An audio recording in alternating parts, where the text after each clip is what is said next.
Aku padake cah jireye. Dianggep aku wong wedi karo Ndara Werkudara. Tuwa-tuwa Bagong, ame mlayu kok ngantel sirah. Iki perkarane ratu ora karo Werkudara. Ning saiki diganti Werkudara karo Bagong. Gong, ora saidan kok.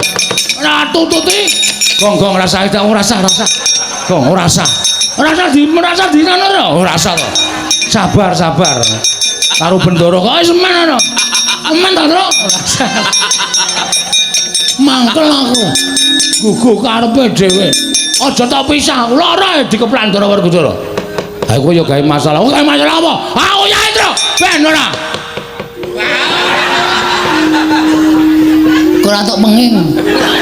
Mbok doyak kono rawani. Ora wani kok dadak. Mau tak tutupi iki ya ming kanggo akting kaya mudhara kono ora. Rumangsa ora dolanan kelut.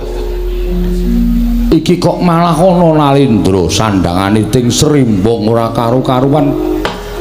Sajake Ratu Sugih. Iki sapa Bagong iki kancamu apa? Kok kaya Jumina ta iki? Sing sok nang omahmu ae apa? Udu. Kae sandhangane ting Srimbang ning suwek-suwek. Iki udu. Oh ya ora tepung aku, Pak. Nuwun sewu sinuwun. Sampun kula tumambuh yekti saweg sepisan menika kula wanuh. Panjenengan menika Nalindra saking pundi? Sinten jejulukipun? Kula nyadong dawuh. Wonten apa kok rawuh enten sudung kula namung gubuk kalit kados mekaten menika. Oh, jagat Dewa Bathara. Ya jagat pangestu Nggara. Kusik sadurunge kowe takon karo aku lan tak wangsuli apa kang dadi pitakonmu. Apa pancen kepara nyata kowe ingkang aran Semar? Mboten wonten kalih, kula menika Semar Badranaya Duda Manangunung Bojogati Jurudyah Punta Prasanta. Kathah ingkang nyebat kula menika ya Ismaya. Wah, tobat. Monggo ingkang gumana musik ana ing atiku, kabeh wong sak negaraku padha ngandha, padha ngandhake Semar Badranaya. Kabeh jagat iki kan keberbeken marang asmaning Semar Badranaya. Ning lha kok jebul marang aku ketemu? Lho, lha mung wujuding kawula cilik. Monggo iki dudu wujud negara, dudu wujud kadipaten lan sak piturute. Iki mung bale wis maning kawula cilik. Wah, dalah jagat Dewa Bathara. Nganti kondangku ning negaraku wae kalah karo kondange Semar. Monggo Semar mapan ning Nusa Jawa, aku mapan ning tanah Sabrang. Nuwun sewu panjenengan menika Nalindra saking pundi? Tepung nggih.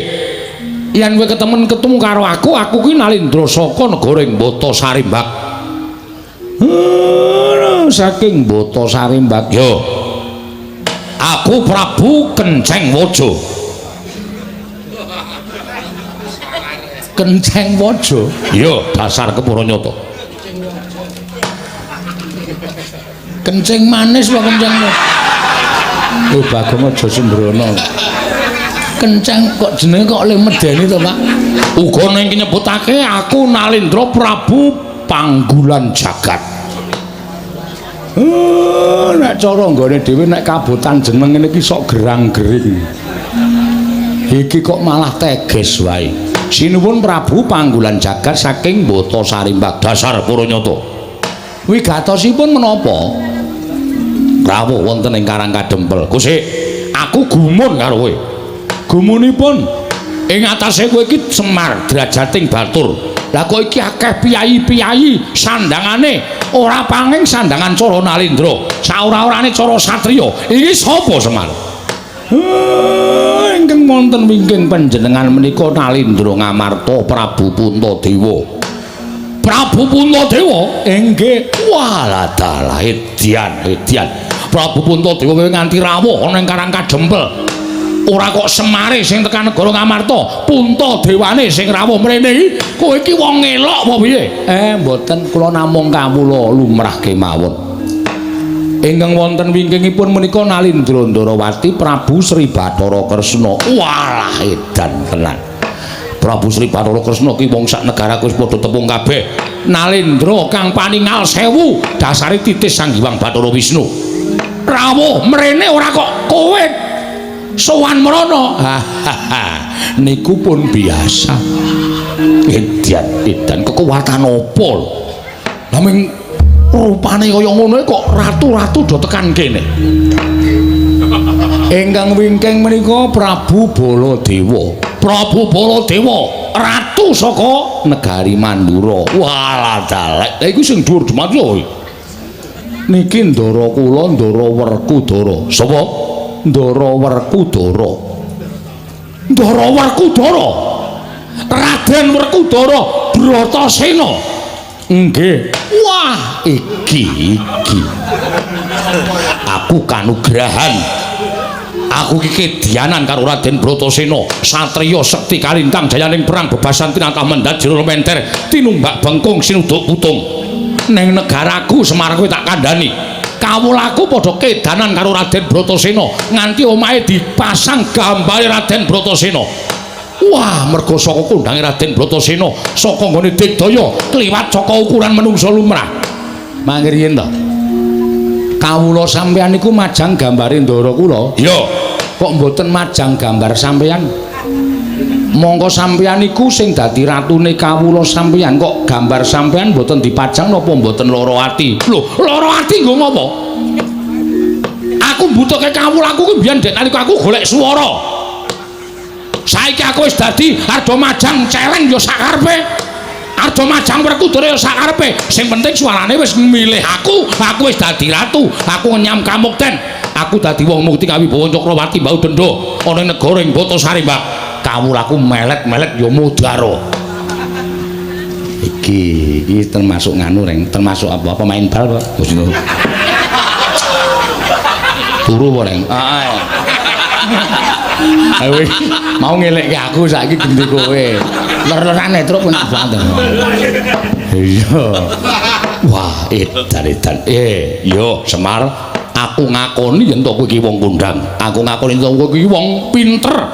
Ora aneh mula sangganing para satriya-satriya, pepethinganing para satriya, mustikaning satriya padha sumuyut nungkul marang Semar Badranaya. Biya-biya. Ha nggih, sakniki kula tak nyuwun prisa. Sinuwun Prabu sinten wau Kenceng Waja. Kenceng Waja. Ya Prabu Panggulan Jagat. Nggih Prabu Panggulan Jagat menika rawuh mriki badhe menapa? Semar. Wonten dawuh. Aku kuwi sedih. Aku kuwi dadi Nalindra ning negaraku, dina samengko negaraku kuwi lagi ketaman pagebluk. Negaraku lagi dikeman welaking Jawata. Kawulaku padha kasangsaya uripe ora kepenak. Tetanduran ora ana ingkang tukul. Lemah-lemah padha garing megingking. Mula ora aneh yen negaraku ketaman pagebluk akeh para kawula kekurangan sandang pangan wekasan landang lara, sore lara esuk mati, esuk lara sore ketiwasan. Wis akeh yang padha tekaning mati blasah kaya babatan pacing. Mongko aku dadi nalindraning para kawulaku. Aja nganti aku dirasani dening para kawulaku, mula aku mbudidaya ngupaya srana supaya negaraku entuk tamba bisa uncat saka pakebluk ing tumama. Nggih. Aku nglakoni tapa brata. Tapa brata nglakoni sare narite sesemek ron raja mula bebantal Batasari, Mbak. Aku entuk sasmitaning dewa. Sasmitaning dewa ingkang tak tampa negaraku bisa waluya nirmala temajati jati temah mulya yen ta ora mung telung kedheping netra ditunggoni dening Semar Badranaya. Mula sowan kono ngersaning Semar iki kowe gelem, kowe tak boyong ning negaraku ra ketang mung sedina sewengi kowe nginepa ning negaraku dadi srana waluyaning praja negaraku Batasari, Mbak, ya prajaku. Mar, yen kowe kepengin njaluk pitukan apa, kowe tak boyong ning negaraku sedina wae. Kowe njaluk dibayar apa tak bayar? Pirang miliar, pirang triliun tak bayar Kenceng. Ora-orane nek tak cicil tak bayar. Apa kowe njaluk omah? Kowe budal ning negaraku, omahmu iki tak bongkar, tak bangun sakedheping netra kowe wis duwe kraton ing Magrong. Apa kowe njaluk sandangan sing apik? Yo. Jarikmu wis ora wangun dienggo. Ganti jarik sing prada Mas. Aja mung suwengan lombok abang, suweng inten sak kurungan jago nek ora kewer-kewer kupingmu. Ning tak sembadani. Nggih. Apa kowe njaluk kalung kesehatan? Mesti bakal tak paringi supaya uripmu tambah dawa watuk-watuk ilang sesek ora bakal tumomo panu kadas kurap ilang kabeh. Kita iki ratu bekas bakul obat kita iki.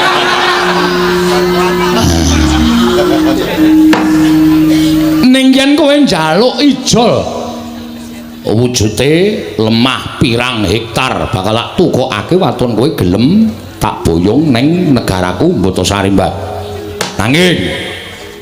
Nanging yen kowe ora gelem tak boyong neng negaraku Mbotasari Mbak, kowe tak ijoli dhuwit ora gelem, tak ijoli sandangan ora gelem, tak wenehi apa-apa ora gelem, tak gaweke omah ora gelem, kowe puguh ora gelem rawuh ning negara Mbotasari Mbak, tegese kowe bakal mentolo karo patine kawulaku.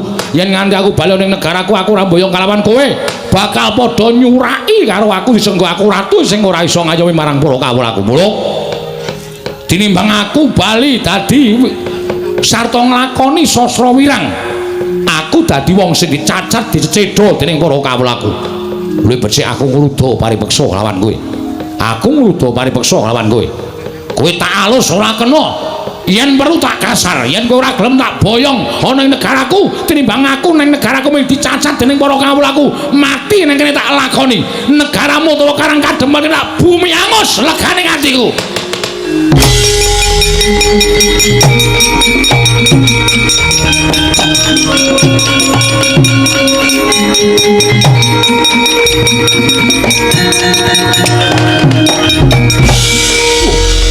Sowoy aku ngucap bumi angus Karang Kadempel kok ana menungso matane gedene rajamak-jamak. Iki sapa iki? Nek nomripanmu gatena gobongmu. Putrane Ndara Werkudara Raden Antasena. Gondene cuweke cengele. Nilai sedela. Moh. Alah, moh. Sopo iki? Iki dudu anake Ndara Werkudara, iki teleke Ndara Werkudara. Aku anake Semar, aku Bagong aku. Wah, Bagong. Wah, iki oke kawulaku ya sing tepung karo iki. Jarene wonge lucu. Ya lucu ya iso, kejem ya iso. Lho, lucu ya iso, kejem ya iso. Kaya sagedhagane iki aku aja tok anggap bergurau. Ata aja anggap sembrono. Ning kata-katamu sing kliwat saka ukuran kowe arep mboyong karo Bapak Semar. Sapa jenengmu? Prabu sapa? Kenceng Gusi, Kenceng Waja. Kenceng Waja. Ora sak penakmu dhewe kowe ngrasani Karang Kadempel. Ora sak kepenakmu dhewe kowe arep meksa karo Bapak Semar. Tak omongi ya, ning tanah Jawa kene iki ukurane hukume wong nyilih kuwi disilihi, nek ora disilihi ya wis nampa. Hukume wong takon diwangsuli. Ngono lho. Dadi nek kowe arep boyong karo Semar, nek Semar nek gelem ya boyongan ora masalah. Nek Semar ora gelem aja pisan-pisan meksa karo Semar. Mergo kowe arep berhadapan karo Kapolsek Karang Kadempel. Kapolsek kok wetonan Suping kok dadi Kapolsek. Ya men cerewet napa. Mbone ora iso crita iki rasah crita kong ya. Kowe butuh sekolah barang. Kowe ngapa cerewet truk? Meneng iki lagi tantang-tantangan malah di sapenake dhewe. Yen ngono kowe sing dadi palange Prabu Panggolan Jagat bakal boyong Semar. Arta boyong-boyongan ora masalah. Arta kapak-kapake nek Semar gelem ki terserah kowe. Wong dasare aku ya wis jelen duwe Bapak Semar. Ning ora usah ngucap arep bumi angus Karang Kadempel. Karang Kadempel ki bumi kelahiran kowe, Mas. Karangkadembel ki tanah kelahiranku. Aku lahir neng Karangkadembel. Mula aku ki jejer putra bumi sing wajib mbelani Karangkadembel. Sing wajib aku iso njaga Karangkadembel. Nek ana wong sing arep ngosasik Karangkadembel, arep gawe geger Karangkadembel, ajange ora ning dadane Semar, ning dadane Bagong. Wah, jenenge Bagong. Waduh.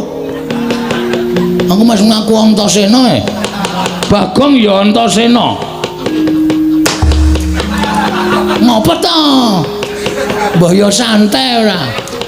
Wah, Antasena dapure kaya dingklek. Rupa kok kaya dingklek ya, Tru. Bola-bali dilingguhi. Nek ora masalah, aku tetep gelem kaya dingklek. Tenan, aku nek dilingguhi mangap aku. Ha iya.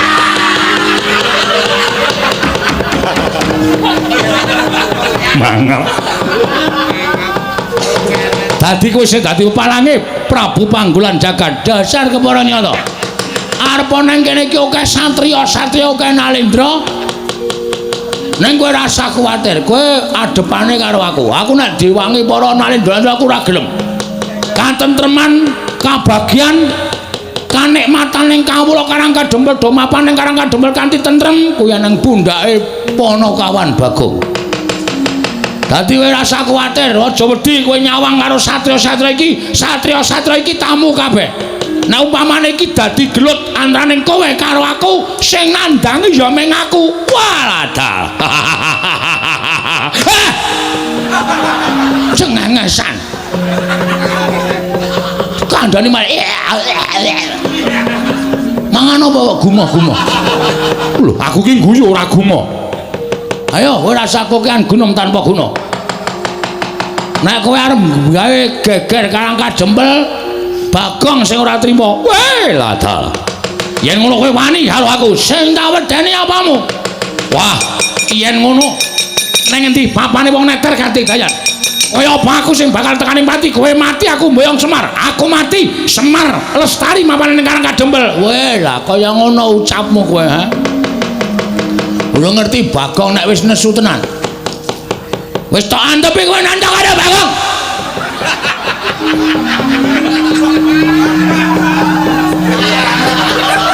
Lah Kresna guyu ngopo? Bagong ini lho.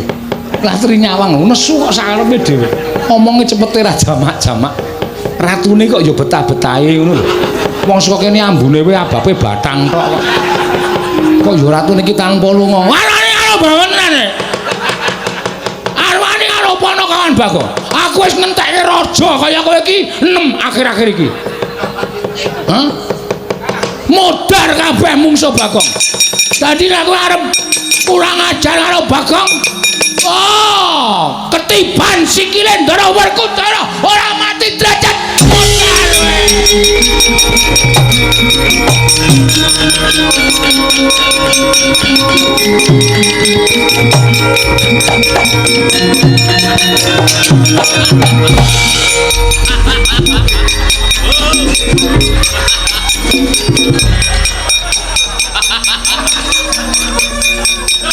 wah, ora ana centelane apa? Ora ana iki ora tak gawe ning tenanan lho.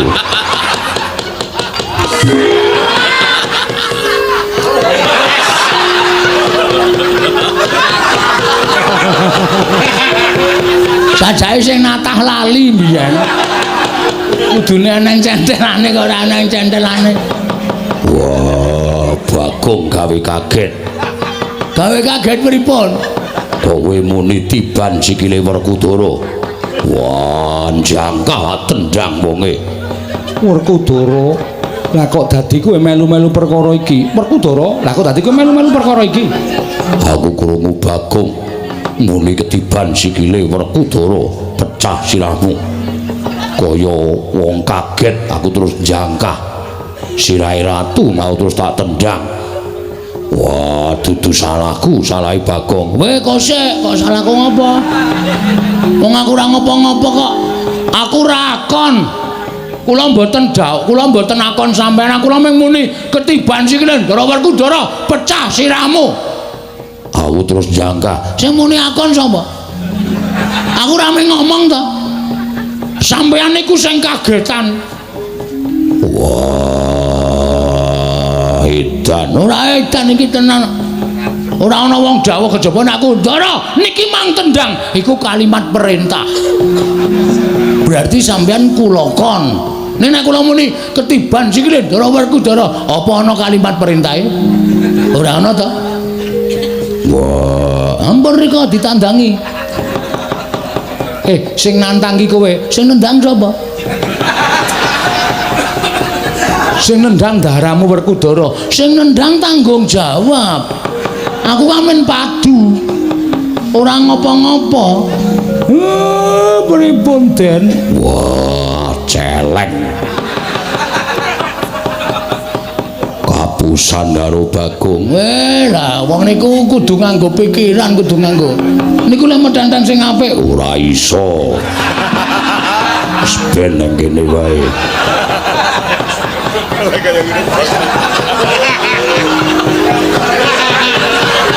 Sajake lali dinggeti sithik ngono lho. Men kukune niku cemantel dadi niki aluse ra jama-jama iki dadi bablas. Iya. Menika ditandangi.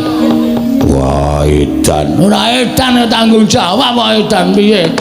Sing nendang sampeyan kok. Masa sing nendang sampeyan sing temandang kula ya geseh. Wong kula niku mung nantangke kok. Kula mung mangsuli omongane ratu. Kowe mau nganggo tembung kaya ngono mau tumrap aku kuwi didhawuhi. Nek kula niku ratu napa-napa. Wong kula Panakawan kok dawuh bendara ya ora mungkin. Wah, nek yo tak kira-kira bener Bagong. Bagong ki ora ana tembung akon karo Werkudara. Mesine Werkudara kudune tanggap karo ukarane Bagong, aja kok sak penake dhewe. Gandeng sing nendang Werkudara sing tanggung jawab Werkudara. Oh, dan ora balaku keh. Ayo, pripun? Werkudara? Iya. Bagong bener kok. Lah wong nyatane Bagong mau nipe Bagong? Ketiban sikile Werkudara. Lho, kuwi ora ana ukara dawuh to. Ora ana ukara nyuwun tulung, ora ana ukara sing Bagong kuwi akon karo Werkudara. Ya mung kowe iki sing lagi kaget. Wah, leran. Bocah nular kok reng. Mau aku kowe terus saiki Ndara Werkudara. Nggih terus Ndara Janaka. Oh, apa Bagong truk edan ora. Ampun sare. Ora beda. Lah kok gagap-gagap to. Mak tratap aku. Werkudara nek ora iso ngrampungi tegese siadi. Iso miwiti ning ora iso ngrampungi, iso nggelar ora iso nggulung. Aku moh yen to duwe kadang iso miwiti ning ora iso ngrampungi tegese ora tanggung jawab. Wah, edan.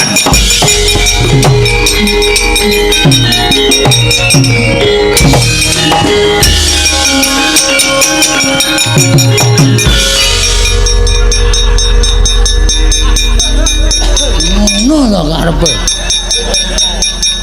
Mengar lungae kok ngantel ndas. Gong, nek krungu lho, kurang ajar ora, penyakit ora, tututane lho. Aja rasa. Aku padake cah jireye, dianggep aku wong wedi karo Ndara Werkudara. Tua-tua Bagong, ame mlayu kok ngantel sirah. Iki perkarane ratu ora karo Werkudara. Ning saiki diganti Werkudara karo Bagong. Gong, rasa edan kok. Ora tututi. Gong rasa edan, ora rasa. Gong, ora rasa. Merasa di sana ora rasa to. Sabar. Karo bendara kok wis men ana. Men to, Tru. Mangkel aku. Gugu karepe dhewe. Aja tak pisah. Lara dikeplan Ndara Werkudara. Ha kowe yo gawe masalah. Gawe masalah apa? Aku ya Tru. Ben ora. Kok ora tok menging. Mbok doyak kono rawani. Ora wani kok dadak. Mau tak tutupi iki ya ming kanggo akting kaya mudhara kono ora. Bagong mesti ora pisan ora pindho mesti gawe rame. Ora ana aku takoke. Aku ki gawe rame ki gawe seneng kok, Pak. Mong gawe seneng atine wong ki ngibadah. Ha iya. Bener. Sinuwun kula wis matur to. gegayuane wis arep lakon, pacobane ya cemepak. Iya Kyai Semar, sak banjure kula nyuwun Ndara Baladewa, sinuwun Ndarawati, kula aturi ngawat-awati tindakipun Ndara Werkudara. Mergi saking paningal kula niki godha niku mboten baen-baen. Iya Kyai Semar, yen to ngono aku nyuwun pamit metu njaba. Iya Semar, aku njaluk pamit metu njaba. Aku ya tak metu njaba wae, Pak. Iya. Kancane sae do metu njaba. Iya. Ndara Janaka nyuwun tulung nggih dipun tentremaken nggih Ndara. Iya Ponokawan Bagong. Reng ayo reng manunggal sayuk rukun gotong royong njaga perdamaian Karang Kadempel. Aja nganti klebon menungsa kaya Prabu Kenceng Waja karo ya Prabu Panggulan Jagat mau. Ya karo calo karo Petruk barang ya Tru ya. Ayo. Ndak nggo dukani bapak. Ndara Puntadewa monggo kula dherekaken manjing sak lebeting Bali Wisma. Dipun icipi napa sing pun dimasake kalih kanastren. Iya Kyai Semar ngestoke dawuh sawontenipun lho Ndara. Daharanipun boten kados teng kraton. Iya Kyai Semar ora dadi ngopo. Bagong Tilikana mbokmu wis rampung urung tak kembul dahar karo ndaraku. Siap.